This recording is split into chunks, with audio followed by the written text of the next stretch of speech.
ये सरकार झूठ की सरकार है।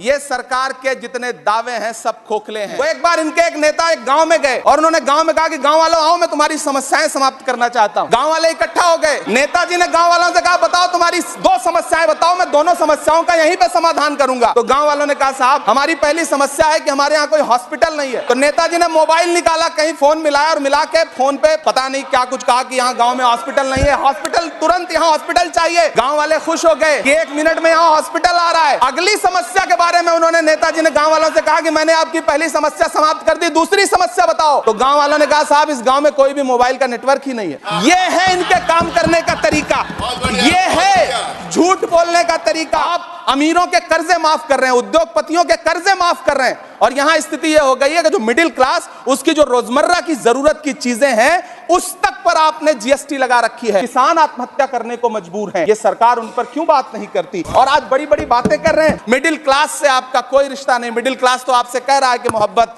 भाईचारे के दीवाने दिन ही लौटा दो, वो सस्ती दाल सब्जी के सुहाने दिन ही लौटा दो। ये अच्छे दिन तो अंबानी अडानी को मुबारक हो, हमें ऐसा करो साहब पुराने दिन ही लौटा दो। प्रधानमंत्री जी ने अपने भाषण में यहां खड़े होकर कई बार न्यू मिडिल क्लास की बड़ी चर्चा की, न्यू मिडिल क्लास जनरेट करेंगे।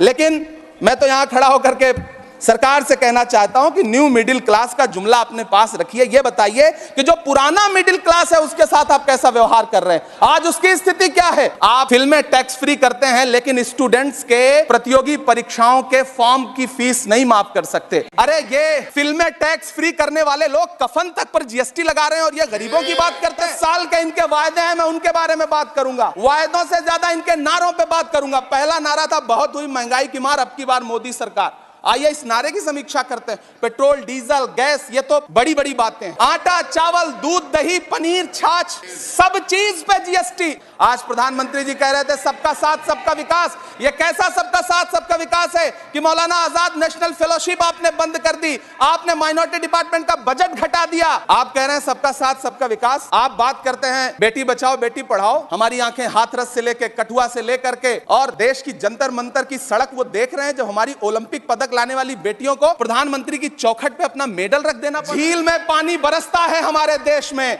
झील में पानी बरसता है हमारे देश में, खेत पानी को तरसता है हमारे देश में, जिंदगी का हाल खस्ता है हमारे देश में, दूध महंगा खून सस्ता है हमारे देश में। मैम रोजगार महंगाई किसान मनरेगा पेट्रोल डीजल के दाम गैस सिलेंडर के दाम फसलों की एमएसपी की गारंटी, इन सब जन सरोकार की बातों से इस बजट का कोई लेना देना नहीं। हमारे ट्रेजरी बेंच के साथी हंगामा कर रहे हैं। मैं तो कहना चाहता हूं मैम, वो एक बार इनके एक नेता एक गांव में गए और उन्होंने गांव में कहा कि गांव वालों आओ, मैं तुम्हारी समस्याएं समाप्त करना चाहता हूं। गांव वाले इकट्ठा हो गए।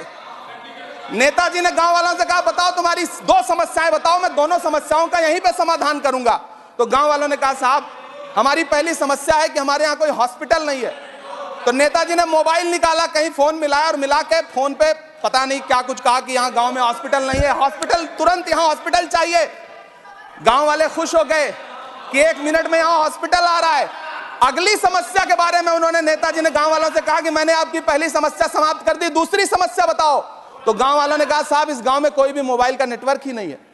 ये है इनके काम करने का तरीका, ये है झूठ बोलने का तरीका। इन्होंने वायदे किए बड़े बड़े, जो 10 साल के इनके वायदे हैं मैं उनके बारे में बात करूंगा। वायदों से ज्यादा इनके नारों पे बात करूंगा। पहला नारा था बहुत हुई महंगाई की मार, अब की बार मोदी सरकार। आइए इस नारे की समीक्षा करते हैं। पेट्रोल डीजल गैस ये तो बड़ी बड़ी बातें हैं। आटा चावल दूध दही पनीर छाछ सब चीज पे जीएसटी।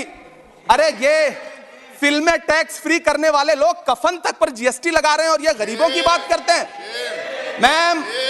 मैम ये सरकार झूठ की सरकार है। ये सरकार के जितने दावे हैं सब खोखले हैं। आज प्रधानमंत्री जी कह रहे थे सबका साथ सबका विकास। ये कैसा सबका साथ सबका विकास है कि मौलाना आजाद नेशनल फेलोशिप आपने बंद कर दी, आपने माइनॉरिटी डिपार्टमेंट का बजट घटा दिया।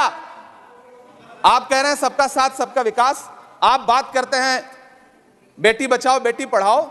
हमारी आंखें हाथरस से लेकर कठुआ से लेकर के और देश की जंतर मंतर की सड़क वो देख रहे हैं जब हमारी ओलंपिक पदक लाने वाली बेटियों को प्रधानमंत्री की चौखट पे अपना मेडल रख देना पड़ रहा है। इससे शर्मनाक क्या हो सकता है। मैम कृषि विकास दर जो 2014 में 4.6% थी, इस वर्ष गिरकर 1.8 कैसे हो गई? क्यों हर दिन 31 किसान आत्महत्या करने को मजबूर हैं?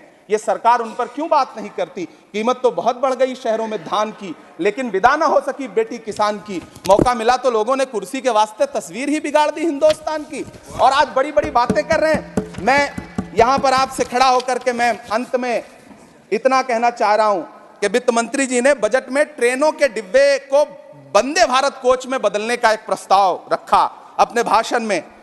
ठीक है, ये सुनने में कानों को बहुत अच्छा लगता है, लेकिन मैम, ये सरकार ट्रेनों की सुरक्षा के बुनियादी मुद्दों पर एक शब्द नहीं बोलना चाहती। बालासोर हादसे में घायल हुए लोगों की चिता की राख अभी तक ठंडी नहीं हुई है।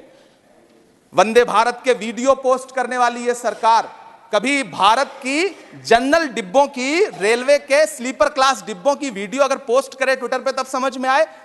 बिहार से, इलाहाबाद से, लखनऊ से दिल्ली आने वाली, मुंबई जाने वाली ट्रेनें देख लीजिए, उनकी हालत देख लीजिए, तो आपको लगेगा कि ये वही ट्रेनें हैं